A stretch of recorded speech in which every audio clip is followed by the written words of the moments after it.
Antes da gente partir diretamente para o assunto, nós precisamos pensar o que é que vem a ser esse tal dom de línguas. As linhas doutrinárias mais aceitas no meio pentecostal hoje possuem menos de 300 anos.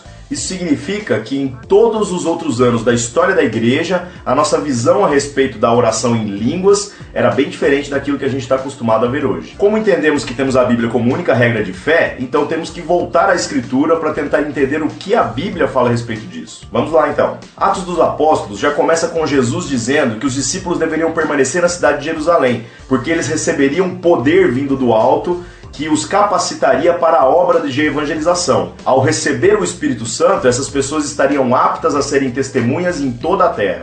O dia que o Espírito Santo é derramado é o dia da festa de Pentecostes. Tem gente que acha que Pentecostes é o dia em que o Espírito foi derramado, mas na verdade é o contrário. O dia de Pentecostes já existia antes do Espírito Santo ser dado. Pentecostes era a festa da colheita e judeus de diversas regiões se dirigiam a Jerusalém para participar da grande celebração. Parece que Deus foi estratégico em escolher esse dia. Aquilo que aconteceu naquela ocasião ficou conhecido em diversas regiões por causa de tantas pessoas que estavam reunidas naquela cidade para participar das celebrações. Repare bem que Atos capítulo 2, versículo 2, diz que os discípulos ouviram um som como de um vento impetuoso, um vento muito forte. A palavra vento no grego é a mesma palavra que nós utilizamos para espírito. O curioso dessa passagem é que diz que os discípulos ouviram um vento, mas eles não viram vento algum. O versículo 3 fala de uma visão que ocorreu em seguida. Os discípulos então viram línguas repartidas como se fossem de fogo, descendo sobre a cabeça de cada um daqueles que estava ali. As línguas de fogo não estavam na boca dos discípulos, mas é a visão de algo descendo sobre suas cabeças. O versículo 4 fala que todos foram cheios do Espírito Santo e diz que eles falavam em línguas à medida que o Espírito Santo concedesse isso. Será válida essa associação onde dizemos que falar em línguas é necessariamente ser cheio do Espírito Santo? É preciso se aprofundar um pouco mais no texto para entender isso. Continuando, no versículo 8 nós percebemos que as pessoas que estavam ao redor daquele local, ao ouvirem os discípulos falarem nas suas línguas maternas, ou seja, outras línguas conhecidas pelos homens, eles se aproximaram, pois estavam falando a respeito das grandezas de Deus. Essa passagem claramente nos dá um entendimento de que as línguas que estavam sendo faladas naquele momento eram provavelmente línguas humanas, línguas conhecidas em outros lugares da Terra. Elas podem ser chamadas de línguas estranhas ou desconhecidas do ponto de vista dos apóstolos, que estavam falando idiomas que não tinham a capacidade de falar. Essa ideia, que é muito comum entre os evangélicos, de que as línguas estranhas são línguas de anjos, vem de 1 Coríntios capítulo 13, e ela é a única referência à língua de anjos. No versículo 1 está escrito que ainda que eu fale a língua dos homens ou dos anjos, se eu não tivesse amor, nada seria. Analisando a construção da fala de Paulo, nós percebemos que ele não está dizendo que fala a língua de anjos.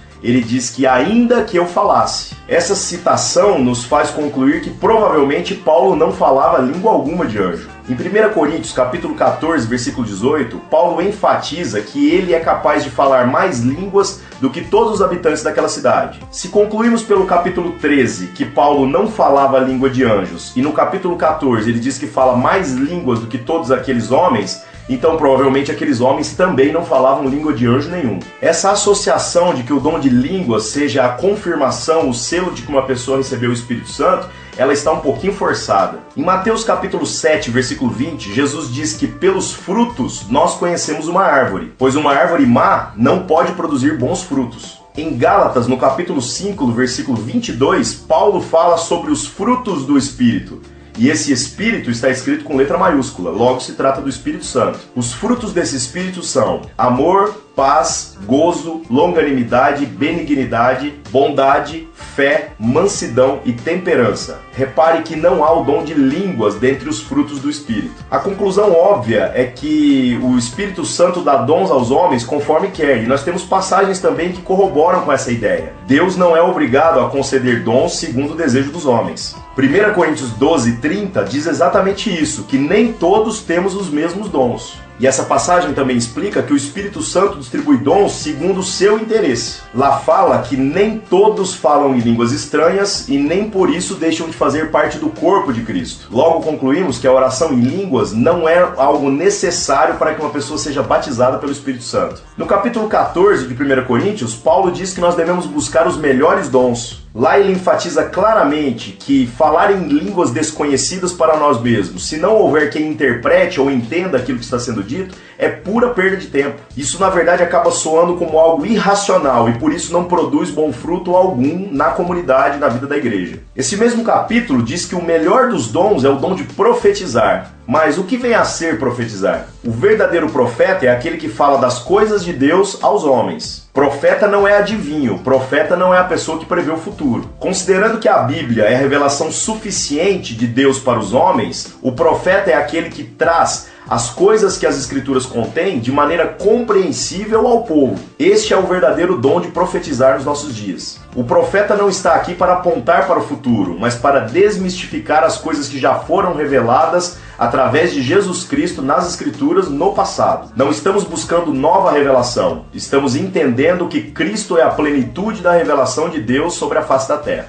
Considerando que Deus se moveu na nossa direção antes de que a gente pudesse fazer qualquer coisa, senão seria graça, lembre-se que Cristo morreu por nós quando éramos ainda pecadores. Então a conclusão lógica a que chegamos é que uma pessoa só pode reconhecer Cristo como seu Senhor e Salvador se ela tiver primeiramente recebido do Espírito Santo de Deus. A conclusão a que chegamos então é que todo aquele que confessa em seu coração e em suas ações verdadeiramente que é filho de Deus, que serve a Deus com tudo que tem, com tudo que é, esta pessoa já foi batizada com o Espírito Santo. As manifestações visíveis através de dons sobrenaturais ou naturais são pura consequência de uma vida de devoção.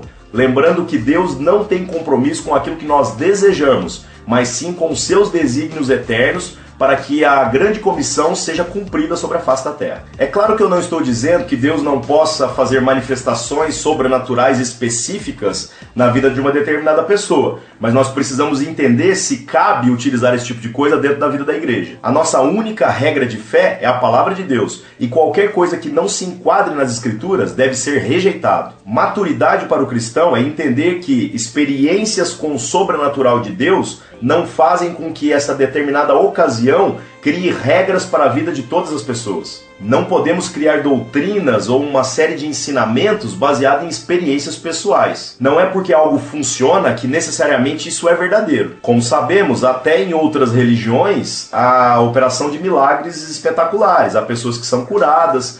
Mas o que a palavra de Deus diz a respeito de ser curado verdadeiramente? Qual é a intenção de Deus com os dons e sinais que ele manifesta através dos seus discípulos? Será simplesmente fazer um showzinho ou promover a transformação de entendimento que leva a mente das pessoas cativas a Cristo? Essa é a diferença. Também é importante lembrar que Judas Iscariotes, quando ainda andava entre os 12, ele também expulsou demônios, ele também pregou o Evangelho e efetuou muitos sinais no nome de Jesus Cristo. Logo, essas manifestações de poder não são necessariamente sinal de que o Espírito Santo está habitando em você. Eu espero ter esclarecido um pouco mais o assunto. Se você tem dúvidas a respeito desse ou de outros vídeos, deixe seus comentários abaixo ou escreva. Se gostaria de acompanhar a publicação de novos vídeos, inscreva-se no canal. Clicar em joinha aqui embaixo ajuda também bastante na divulgação. Que Deus te abençoe e eu te vejo de novo na semana que vem.